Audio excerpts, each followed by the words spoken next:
자, 오늘 우리가 같이 본 하나님의 말씀 살펴봅니다. 시편 121편 1절에서 8절에 있는 본문을 같이 한번 보겠는데요. 오늘 우리가 같이 읽을 본문은 시편 121편 1절에서 4절까지만 함께 읽도록 하겠습니다. 자, 우리 천천히 합독합니다. 시작.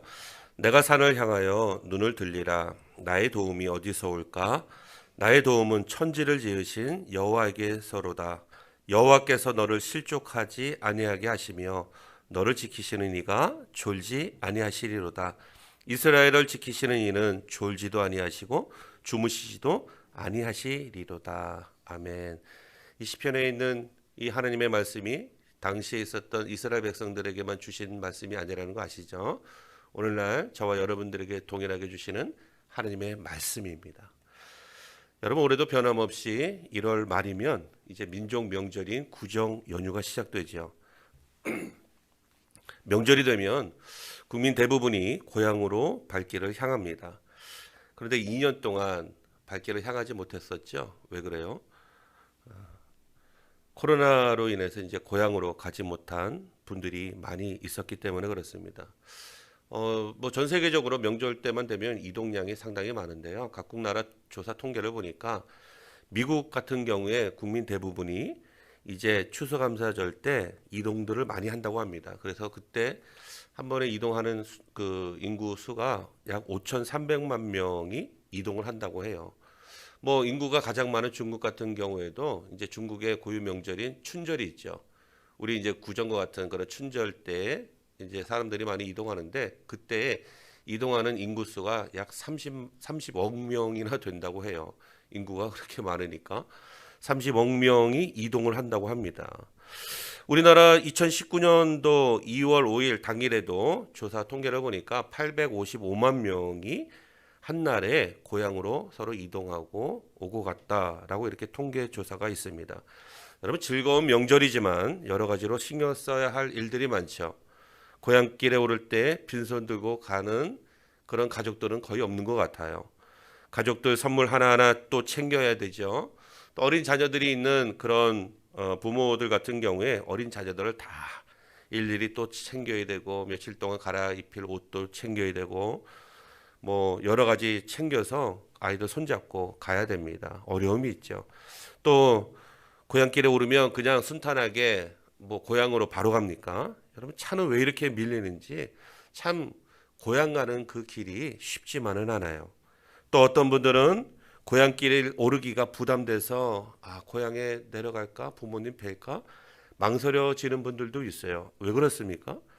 부모에게 모처럼 가는데 선물할 돈이 없는 거예요. 선물 살 돈이 없는 거예요. 또 부모님께 드릴 용돈이 넉넉하지 않아서 부담이 된다는 거죠. 어떤 사람들에게는요, 이 기뻐해야 할 이 명절이 가족을 만난다는 이 기쁨보다는 무거운 짐처럼 다가오기도 한다는 것입니다. 오늘 이 본문에 이스라엘 백성들도 명절 때가 됐습니다. 그래서 명절 때에 이제 성전이 있는 예루살렘으로 험난한 순례길을 떠나는 장면 중에 하나예요.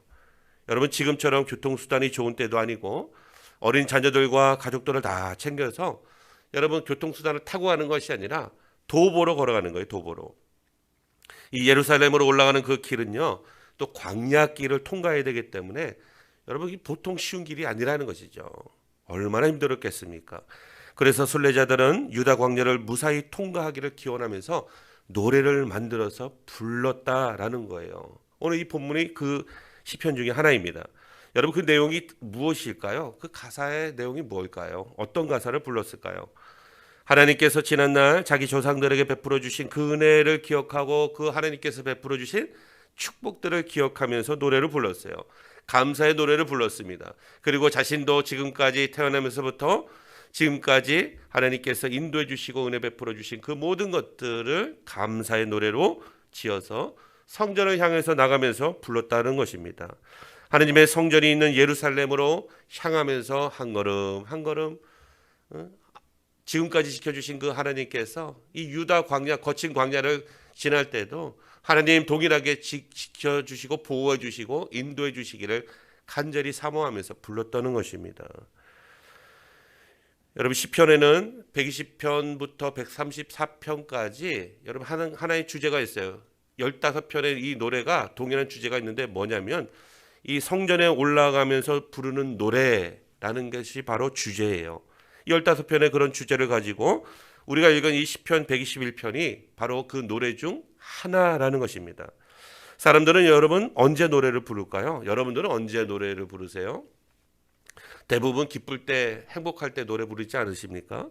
여러분 일이 순조롭게 막 잘 풀릴 때, 아주 막 손님들이 많아가지고 흥에 겨울 때 입에서 저절로 노래가 흘러나오게 되어 있죠. 그런데 삶이 고단하고 여러분 힘들 때 여러분 노래 부르기가 쉽습니까? 쉽지 않을 거예요. 노래 부르긴 하죠. 어떤 노래 부를까요? 막 흥이 겨운 노래 부르기보다 어떤 노래 부를까요? 신세 타령하는 거, 신세 한탄하는 거. 여러분 그런 노래 부르지 않을까요? 누구나 살다 보면 행복할 때도 있지만 여러 가지로 어려움을 당할 때가 많이 있습니다. 그럴 때 사람들의 반응이 다 제각각이죠. 뭐 털썩 주저앉아서 걱정 근심으로 신세한탄하는 사람이 있는가 반면에 또 어떤 사람은 어디로 가야 나의 이 어려움을 좀 도와줄 사람이 있을까? 어디로 가야 내가 도움받을 수 있을까? 여기저기 찾아 헤매는 사람들도 있습니다. 오늘 본문의 시편 기자는 무엇을 하고 있습니까? 지금 1절에 보니까 시편 기자가 뭘 하고 있나요? 산을 바라보고 있습니다. 산을. 1절 한번 보실까요? 내가 산을 향하여 눈을 들리라. 나의 도움이 어디서 올까? 시편에서 말하는 이 산에 대한 다양한 해석들이 있습니다. 여러분 시편 기자는 인생의 어려움을 만났을 때 가장 먼저 바라본 곳이 어디냐면요. 이 산, 시온산, 즉 하나님의 보좌가 있는 예루살렘 그 시온산을 향해서 바라보았다는 거예요. 그래서 시편 기자가 내가 산을 향하여 눈을 들리라. 여러분 인생이 힘들고 어려울 때 어디를 바라보는가가 중요하다라는 것을 우리에게도 암시적으로 지금 시편 기자가 가르쳐주고 있는 거예요. 문제를 만났을 때 무엇을 바라보느냐가 중요하다는 것이죠. 여러분 누구나 갑자기 어려움을 당하게 되면 참 막막합니다. 안 그렇습니까? 그럴 때 어떻게 계세요? 그냥 그럴 때 멍하니 먼 산 쳐다보게 되죠. 혼자 몰래 눈물 훔치기도 합니다. 여러분 괜시리 그냥 허공만을 오랫동안 쳐다볼 수도 있죠. 저도 20년 전에 조그맣게 사업을 할 때 실패를 맛보고 나니까 그냥 멍하더라고요. 그냥 아무것도 아닌 거 멍하니 그냥 허공을 쳐다보든지 그냥 하늘을 쳐다보든지 그냥 먼 산을 바라보고 한참 동안 서 있었던 그런 적이 있었습니다. 여러분 왜 그럴까요? 왜 그렇게 먼 산을 쳐다볼까요? 해결할 길이 없어서 막막하니까 그래요. 해결할 길이 없으니까. 도와줄 사람 주변에 찾아봐도 한 사람도 없으니까 도와줄 사람도 없다라는 이것에 서러우니까 먼 산만 쳐다보고 눈물을 훔칩니다.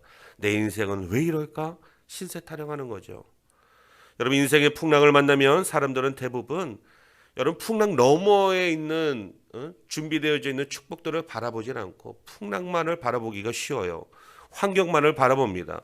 시작시대 베드로가 예수님께서 명령하셨죠. 너도 물 위를 걸어와라. 너가 원하는 대로 한번 너도 나처럼 물 위를 걸어와라. 그렇게 명령하셨어요. 그럴 때 베드로도 주님만 바라보고 여러분 그 물 위를 걸어봤어요. 그랬더니 주님만 바라보고 걸으니까 물 위를 몇 발자국 잘 걸어갔습니다. 참 신기하죠. 그러다 갑자기 옆에서 이 일렁거리는 파도와 바람 소리에 놀래가지고 주님을 바라보다가 옆에 있는 환경을 바라보게 됐어요. 풍랑을 바라보게 됐습니다. 그 순간 어떻게 됐었나요? 베드로가 물 속으로 빠져들어갔죠. 물론 예수님께서 그 즉시 손을 내밀으셔서 또 건져주셔서 살았지만 어쨌든 이 베드로가 주님만 온전히 바라보지 못하고 주변에 일렁거리는 파도와 바람 소리를 향해 있었을 때 그가 빠져드는 모습을 우리가 성경을 통해서도 알게 됩니다. 또 한 사람이 있죠. 바울도 역시 바다를 건너는데 큰 광풍을 만나게 됐어요. 그 광풍을 만났는데 선원들은 난리났습니다. 우리가 다 죽게 되었다. 근데 한 사람은 여유가 있는 거예요. 누구? 사도 바울이. 사도 바울, 당신은 어떻게 이렇게 태어날 수 있습니까? 그 사도 바울이 선원들에게 이렇게 침착하게 말을 합니다. 바로 자신의 말이 아닌 주님께서 주신 약속의 말씀이에요. 바로 어젯밤에 주신 말씀입니다. 뭐라고 주셨을까요? 사도행전 27장 24절에서 25절에 있는 말씀 한번 보실까요? 제가 읽어드리겠습니다. 바울아, 두려워하지 말라. 내가 가이사 앞에 서야 하겠고 또 하나님께서 너와 함께 동행하는 자를 다 내게 주셨다 하였으니 그러므로 여러분이여 안심하라. 나는 내게 말씀하신 그대로 되리라고 하나님을 믿노라라고 선원들에게 안심하십시오라고 얘기해 주는 거예요. 하나님께서 어젯밤 우리를 지켜주시겠다고 약속하셨다. 그러니까 나는 하나님을 믿고 하나님께서 말씀 그대로 우리에게 그렇게 안전하게 지켜주실 것을 나는 믿어. 그러니까 선원 여러분 걱정하지 마세요. 걱정하지 마세요. 여러분 시편 기자는 우리 인생에 있어서 가장 근본적인 질문을 우리에게 지금 던지고 있는 거예요. 뭐라고요? 1절에 나의 도움이 어디서 올까? 나의 도움이 어디서 올까? 여러분들도 자신에게 한번 이런 질문 한번 해보지 않으시겠습니까? 한번 가슴에 손 얹고 나의 도움은 어디서 올까? 나의 도움은. 여러분의 도움은 어디서 옵니까? 여러분 그런데 이런 질문을 누가 할 수 있을까요? 여러분 자신의 부족함과 연약함을 아는 사람이 자기 자신에게 이런 것을 질문할 수 있지 않을까요? 오늘 시편 기자가 자기 자신의 연약함과 부족함을 알기에 나의 도움은 어디서 오는 것일까? 라고 질문을 던져보는 거예요. 어제 만납교회 오후에 올라가서 헌신 예배 함께 드렸어요. 그래서 그 만납교회 담임 목사님이신 김병삼 목사님 설교 중에 제가 은혜 받은 게 여러 가지가 있지만 그 중에 가장 기억에 남는 게 뭐냐면 하나님이 언제 일하실까요? 라는 거예요. 여러분 하나님이 언제 일하실까요? 여러분 한 사람 한 사람을 통해서 하나님이 언제 일하실까요? 내가 자격이 있다라고 생각할 때 그때 하나님께서 나를 쓰실까요? 여러분 나는 자격이 없습니다. 나는 부족합니다.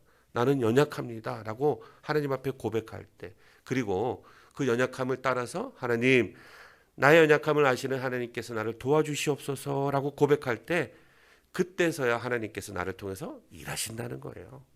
여러분 시편 기자도 마찬가지입니다. 내 인생 나의 것 맞습니다. 열심히 살아야죠. 나의 힘으로 여러분 이 세상 열심히 살아야죠. 그러나 지금까지 살아와 보니까 지금까지 우리 윗대에 있는 조상들의 삶을 보니까 내 인생 나의 것이지만 나의 힘으로 이 세상 살아갈 수 없음을 분명하게 깨달았다는 것입니다. 그래서 시편 기자가 이 어려움 속에 탄식하듯이 나의 도움이 어디서 올까라고 자기 자신에게 질문을 던져본 것입니다. 그리고 그의 대답은 뭐예요? 즉시 대답합니다. 여러분 이전에 뭐라고 대답하고 있나요? 나의 도움은 천지를 지으신 여호와께서로다. 여러분 나의 도움은 어디서 올까? 그렇지 나의 도움은 천지를 지으신 하나님께로부터 온다라는 이 확신을 가지고 선포하고 있는 것입니다. 이런 노래를 지금 부르고 하나님의 보좌가 있는 그 시온산을 향해서 예루살렘을 향해서 한 발짝 힘을 내서 걸어보고 있는 거예요. 여러분 어떻게 이런 고백을 할 수 있었을까요? 시편 기자가 뭔가 좀 특별해서 처음부터 여러분 하나님이 도우신다는 것을 알고 있었을까요? 시편 기자는 오랜 세월 살아오면서 하나님의 은혜를 경험했던 자예요. 하나님의 도우심을 조상들에게서 들어서 알고 있었고 자기도 살아오면서 도우심을 체험했기 때문에 하나님의 은혜가 무엇인지 잘 알고 있었습니다. 여러분 아무런 하나님 체험 없이 하나님께서 주시는 아무런 체험 없이 나의 도움은 하나님에게서로다 라고 이렇게 절대 고백할 수 없습니다. 고백하지 못해요. 하나님께 은혜 받은 사람만이 그 은혜가 무엇인지 이 하나님의 은혜가 얼마나 감사한 것인지 알기 때문에 그렇죠. 여러분 저번 시간에도 대개 니들이 개맛을 알아 라고 이제 광고 말씀을 여러분들에게 예화로 설명을 드렸었는데 영독대게 먹어보셨나요? 드셔보셨나요? 영독대게 먹어봐야 대개의 참맛을 알죠. 참맛을 압니다. 혹시 아직도 하나님의 은혜의 참맛을 경험해 보지 못한 분이 계신가요? 마찬가지예요. 여러분 음식의 맛을 모르면 음식을 먹어보면 알아요. 하나님의 은혜를 경험해 보지 못했습니까? 무엇인지 모릅니까? 그러면 하나님의 은혜를 여러분 체험해 보면 되는 거예요. 경험해 보면 되는 거예요. 여러분 이제부터 하나님께 기도하면 됩니다. 하나님 나에게도 하나님의 은혜를 베풀어 주시옵소서. 하나님의 은혜를 경험할 수 있도록 나를 도와주시옵소서라고 기도하면 되는 거예요. 그리고 살아가면서 순간순간 하나님을 찾고 하나님을 의지하고 하나님께 도움을 요청하고 삶에서도 하나님의 말씀을 따라 살아갈 때 여러분 우리도 알지 못하는 그 순간에 하나님께서 베풀어 주시는 그 은혜를 경험하게 될 것입니다. 그러면 사랑의 하나님께서 우리 각 사람 각자 때에 여러분 베풀어 주신 그 하나님의 은혜, 이것이 무엇인지 시편 기자처럼 경험하게 될 것입니다. 그런데 하나님의 도우심 없이도 살 수 있다라고 생각하는 사람들이 세상에는 참 많습니다. 어떤 사람은 종교에 대해서 기독교에 대해서 회의적인 마음을 갖는 사람들도 많아요. 그것은 교회는 하나님을 믿는 것은 의지력이 없고 나약한 자들이 믿는 거야. 무능한 사람이나 그런 종교를 가지고 살아가는 거야. 자, 똑똑하고 능력 있는 사람은 자기 인생에 스스로 개척해야지. 최선을 다하고 열심히 살다 보면 어느 순간에 그 내가 열심히 일한 대가가 얻어지게 될 거야 라고 이것을 믿고 살아가요. 누구를 믿는 거예요? 여러분, 하나님을 믿는 것이 아니라 자기 자신의 능력을 믿는 거예요. 자기 자신의 힘을 의지해서 살아가다 보니까 여러분 얼마나 힘이 들겠습니까? 여러분, 하나님을 모르면 그럴 수 있어요. 그럴 수 있습니다. 사랑하는 성도 여러분, 하나님의 도우심 없이도 살 수 있다라고 여러분 생각하십니까? 인간은 누군가의 도움을 받아야 돼요. 왜요? 인간은 의존적인 존재이기 때문에 그렇습니다. 그래서 자신에게 도움을 줄 수 있는 곳이나 의지하고 기댈 수 있는 그런 곳이라면 여기저기 찾아 헤매고 다니는 것이죠. 그래서 용하다고 소문난 그런 곳이 있으면 여러분 그것이 어디든지 상관없이 여러분 찾아다니는 거예요. 무당집이든 점집이든 산의 산신령을 모셔놓은 그런 재단이든 바다의 용왕신을 섬기는 그런 재단이든 절이든 길가에도 여러분 산행길 올라가다 보면은 그런 거 보셨습니까? 돌탑을 막 쌓아놓은 거 있죠. 그 뭐예요? 자기가 그 하나하나 쌓으면서 정성스럽게 쌓으면서 소원을 비는 것이죠. 기상천외한 각종 신들을 만들어냅니다. 그것이 바로 자신을 지켜줄 것이라고 그렇게 맹신하고 살아가는 것이죠. 하나님을 바라보지 못하고 엉뚱한 곳에서 소원을 빌도록 유도하는 것이 여러분 세상에는 얼마나 많이 널려 있습니까? 특히 유적지 가보셨죠? 관광지 가보셨습니까? 가면은 꼭 한 군데씩 꼭 있어요. 뭐예요? 그 연못 같은 거 이런 것을 만들어 놓고 거기다 동전을 던지고 소원을 빌게 만들잖아요.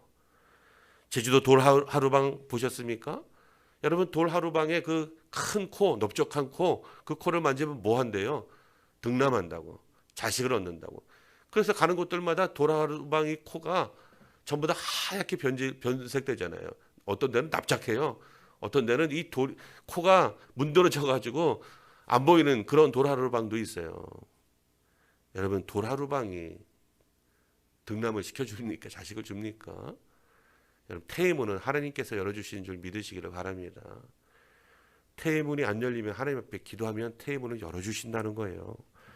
합천에 가면 뭐가 있냐면 소원바위가 있어요. 그 바위를 향해서 소원을 비는 거죠.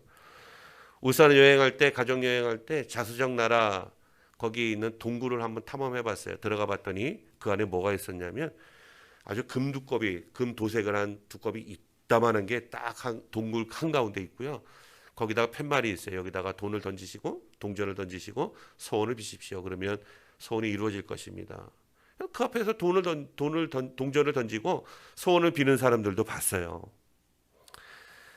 참 얼마나 여러분 이런 것들이 무지몽매합니까? 몰라서 그런 거잖아요. 몰라서. 여러분 2011년도에 마늘밭 현금 다발 100억 사건 혹시 들어보셨나요? 얼마 전에도 TV에서 한번 방송되는 걸 봤는데 그 굴삭기 기사의 그 제보로 발각됐잖아요. 그래서 마늘밭에 파묻혀져 있었던 숨겨놨던 100억 5만 원짜리 현금 다발이 100억이 여러분 드러나는 거. 여러분 이걸 전국에서 다 듣고 나서 어떻게 했을까요? 전국 방방곡곡에서 사람들이 막 몰려들었어요. 찾아옵니다. 뭐 하려고 찾아왔어요? 자기도 땅 파보면 그 돈이 좀 남아있는 것이 있을까? 그거 하려고 사람들이 찾아왔습니까? 아니에요. 여러분 돈을 자기들도 찾으려고 하는 게 아니라 현금 다발이 묻혀 있었던 그 마늘밭에 뭘 받으려고? 정기를 받으려고 엎드려서 거기에 절하고 또 마늘밭 한가운데 대자로 누워가지고 뭐 해요? 이 마늘밭에 100억이 묻혀 있었던 그 정기를 나에게도 좀 받았으면 좋겠다라고 생각하고 대자로 누워서 있는 사람들을 보기도 합니다. 여러분, 이런 모든 것들 하나님을 모르기 때문에 이런 행위들을 하는 것이죠. 여러분, 그렇다면 하나님은 우리를 언제 도우실까요? 여러분, 하나님은 언제 도우세요? 그냥 내가 가만히 있어도 그냥 하나님 도와주십니까? 여러분, 하나님이 도와주시는 그 때가 있어요. 언제냐면 시편 115편 우리 9절 11절이 있습니다. 우리 다 같이 한번 읽어볼까요? 시작.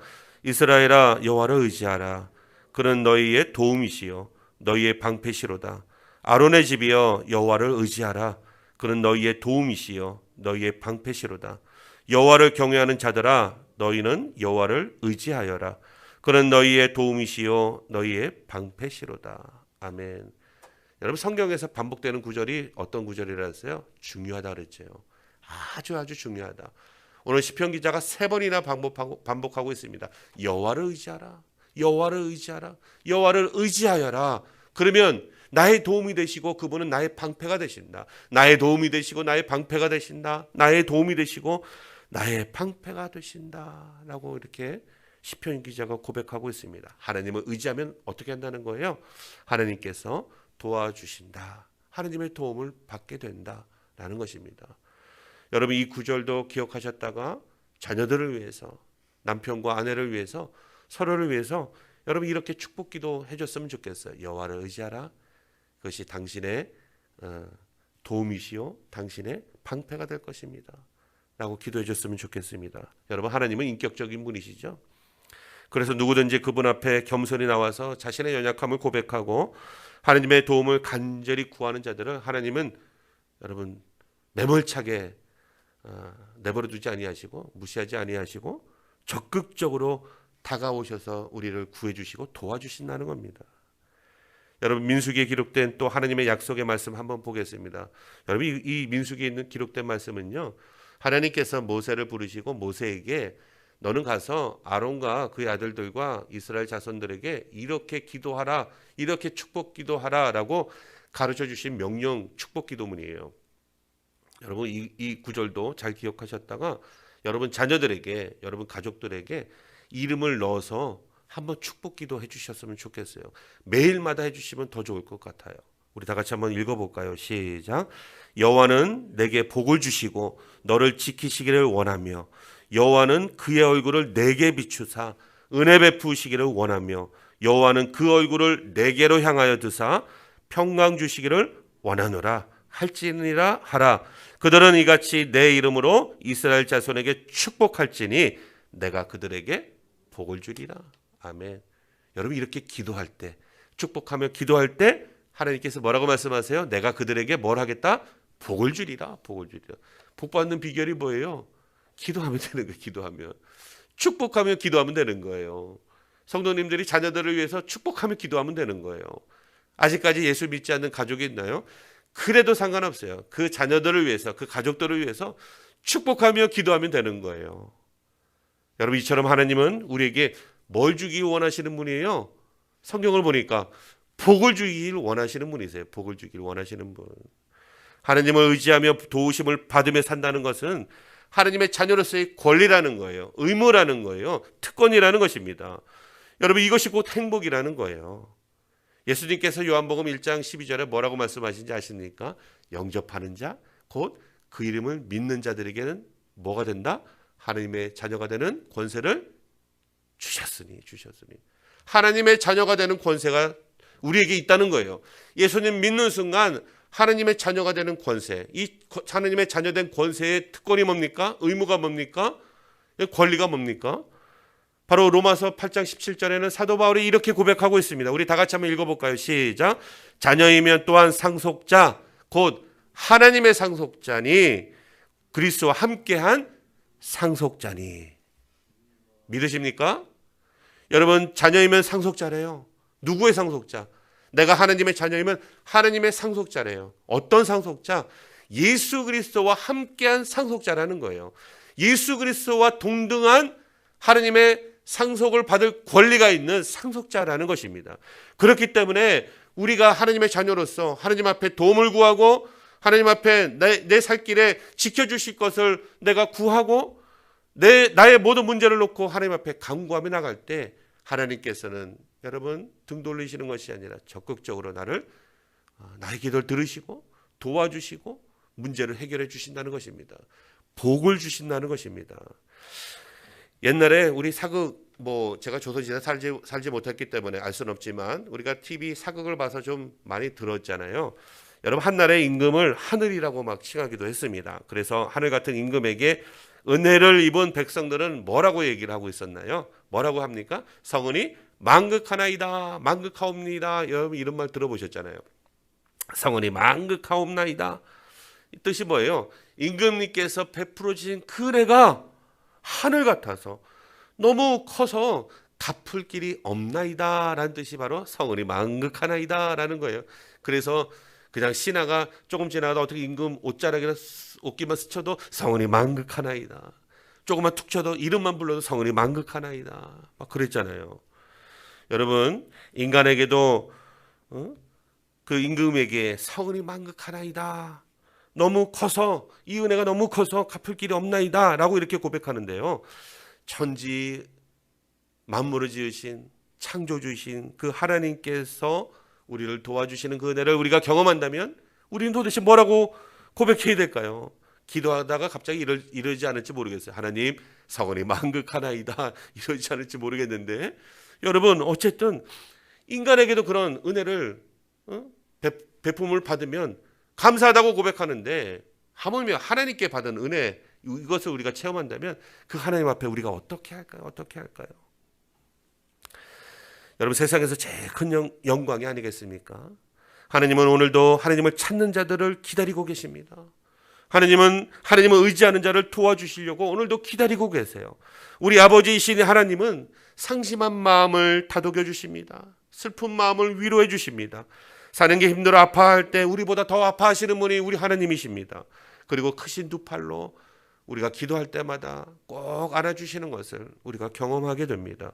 내일 일이 어떻게 될지 몰라서 걱정, 근심, 염려, 두려움으로 우리가 살아가고 있을 때, 신음하고 있을 때 우리의 밝은 빛이 되어주시는 분이 바로 우리 하나님이십니다. 어두운 길을 잘 헤쳐나갈 수 있도록 우리의 목자가 되어주시고 빛이 되어주시는 분이 바로 우리 하나님이세요.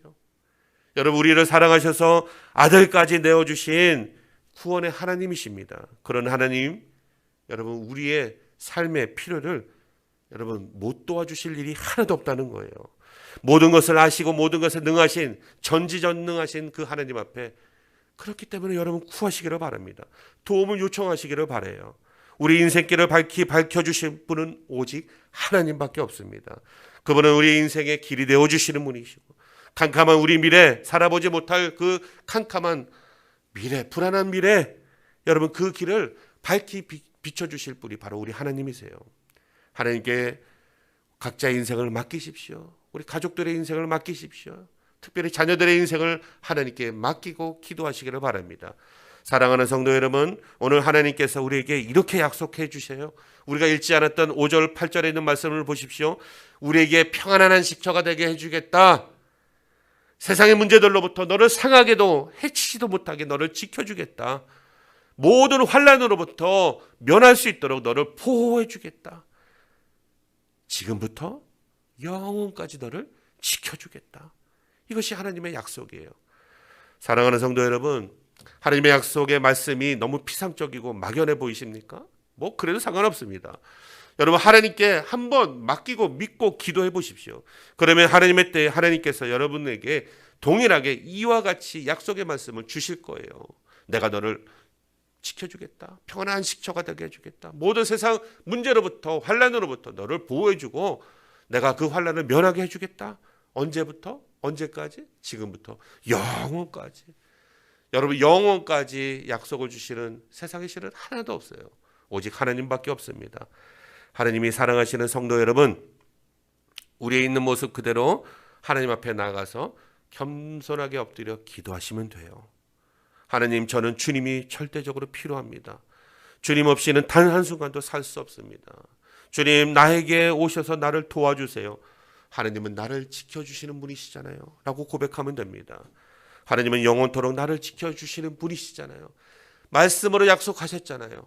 시편 기자에게 주신 약속의 말씀, 모세에게 주신 약속의 말씀, 로마서에서 사도 바울에게 주셨던 그 약속의 말씀, 성경에 있는 모든 하나님의 약속의 말씀이 나의 말씀이 되기를 원합니다. 하나님 나를 도와주시옵소서라고 간절히 기도하시면 됩니다. 그러면 하나님께서 자비롭고 은혜로우신 그 하나님께서 우리 각 사람에게 하나님의 한량없는 은혜를 베풀어 주시게 될 것입니다. 제가 책을 읽다 이런 글귀를 봤어요. 행복하고 싶다면 행복한 사람 옆으로 가라라는 이 문장 하나가 눈에 들어왔습니다. 우리 환경 중에서 우리에게 가장 영향을 미치는 게 뭐냐면 바로 우리 주변 사람들이라는 거예요. 누가 내 옆에 있느냐에 따라서 나의 인생이 달라질 수 있다는 것이죠. 여러분 이런 한자 수거 들어보셨습니까? 금묵자흑, 근주자적. 이 금묵자흑 뭡니까? 까만 데 있으면 까맣게 된다는 거예요. 근주자적은 뭡니까? 붉은 곳에 있으면 너도 붉게 된다는 말입니다. 여러분 하나님의 도우심을 받고 싶습니까? 하나님의 은혜를 체험하고 싶으세요? 그렇다면 금묵자적, 근주자적 이런 단어들처럼 우리를 날마다 도우시고 은혜 베풀어 주신 그 하나님께 날마다 더 가까이 가시길 바랍니다. 하나님께 가까이 가면 우리의 도움이 되신 그 하나님께서 그 도움을 우리에게 베풀어 주실 것입니다. 하나님께서 한량한 은혜를 가까이 가는 자들에게 베풀어 주게 될 것입니다. 예수 잘 믿는 성도와 함께 여러분 날마다 더불어 누리며 사시기를 축복합니다. 무엇보다도 우리 인생의 전부가 되시는 그 하나님과 그의 아들 예수 그리스도와 이 더불어 누리며 살아가는 이 진정한 누림이 회복되어지시기를 예수님의 이름으로 축원합니다. 그러면 여러분의 인생은 세상에서 제일 행복한 인생이 될 것입니다. 여러분 이렇게 자녀들에게 가르쳐 주신다면 그 자녀들이 세상에서 제일 행복한 자녀들이 될 것입니다. 한 주간 동안 하나님께 더 가까이 다가가시는 저와 여러분들이 되시기를 간절히 소망합니다. 하나님은 여러분들을 지켜주시는 나의 하나님, 우리의 하나님이시기 때문에 그렇습니다. 그 하나님께 우리의 모든 인생을 다 맡겨서 나를 지켜주시는 그 하나님, 그 은혜를 삶에서 여러분 모두가 경험하시기를 예수님의 이름으로 간절히 축원합니다. 우리 하나님은 너를 지키시는 자, 이 찬양 부르시고 오늘 들은 말씀 기억하시면서 하나님 나를 지켜주세요. 하나님 나를 도와주세요. 하나님 우리 자녀들을 지켜주시고 보호해 주세요. 날마다 하나님의 은혜를 경험하길 원합니다. 나는 그런 기도 제목을 가지고 여러분 기도하는 시간을 좀 갖도록 하겠습니다. 하나님은 너를